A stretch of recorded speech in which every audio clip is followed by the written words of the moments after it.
Igenekerezo rya 18 ntwarante uyu mwaka w'ibihumbi 2023 hariya mu Kigobe mu kigo c'Inyamiramabe kijejwe gutanga impapuro z'inzira n'ivy'ingenzi harafatiwe inkozi y'ikibi karuhariwe yitwa Nimpagaritse Innocent.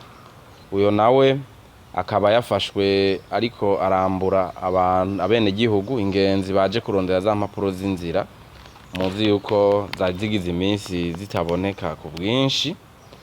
Uyu rero akaba yigira ko ari we komiseri mukuru arongoye kiya kigo, akaza rero arambura abantu ku buryo yafashwe aza amaze kwambura abantu bashika kuri babiri, yabemerera kubanyarukiriza z'iya mpapuro no kuzibaronsa.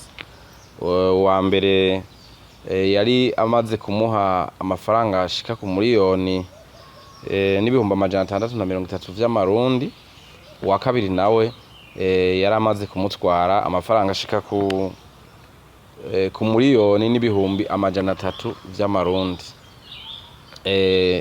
Urero amaze gufatwa ababene kuyamuha nabo nyene bararondewe barumvirizwa kandi baremeza yuko bari bayamuhaye, kuko ntivyari binagoye kuraba kuko bayamucishiriza kuri telefone imwe bita limikaje, niho bayacisha muri burya buhinga amwe ayandi bakayamuha mu minwe. Uyu rero yafashwe kandi acashengezwa mu butungane kugira ngo bumuhane. Ico twovuga kuri uyu musuma yiyitirira indongozi nuko muri kiya kigo nkuko mubizi impapuro z'inzira muri iyo minsi heze zari zabuze, ku buryo haboneka zikeyi cane z'abihuta.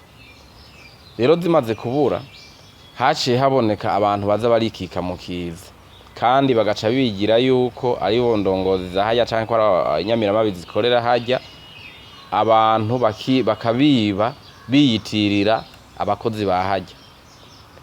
Ntituvuze ko hobura umwe canke babiri mu bakorera hajya yoshobora gukora amakosa nk'ayo, ntitwona bivuga gutyo kuko hari imbere n'abafashwe no muri bo bararungikwa nabo nyene barungikwa ubutungane.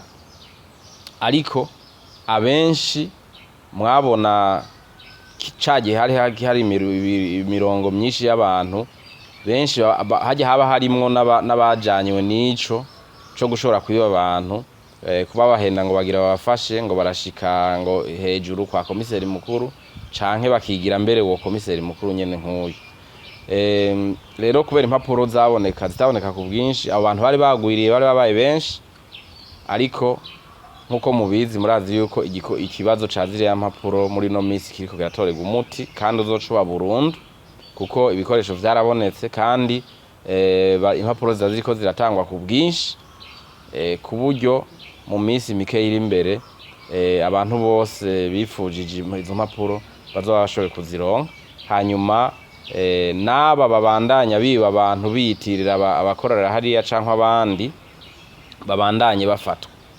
Aha rero turasubiye gusaba abantu bose bakorera hajya muri kiya kigo canke abacitura bagiye kurondera zino mpapuro z'inzira, ko hagize umuntu yoza ashaka kubasaba amafaranga boca bitura abarongoye kiya kigo cyangwa abakorera muri kiya kigo. Igiciro ca ziriya mpapuro kirazwi kandi n'ukungene zikorwa zigatangwa birazwi. Abantu bose baza bagusaba amafaranga mu minwe, amafaranga arengeye kiya giciro ca ziriya mpapuro, murabona yuko ibi ni bimwe bahora bandika kuri bwa buhinga ngurukana bumenyi, bemeza yuko ngo kugira uronke ngo urupapuro rw'inzira passport ngutanga ngo amafaranga ngo 700 vy'amarundi, ngo miliyoni n'500, ngo miliyoni nangahe, ngo ibiturire ngo biribwa ngo nabaje bazitanga. Murabibona yuko harabigira ko ari bajya bazitanga bakajya ayo mafaranga.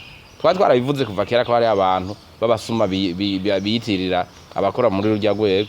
None rero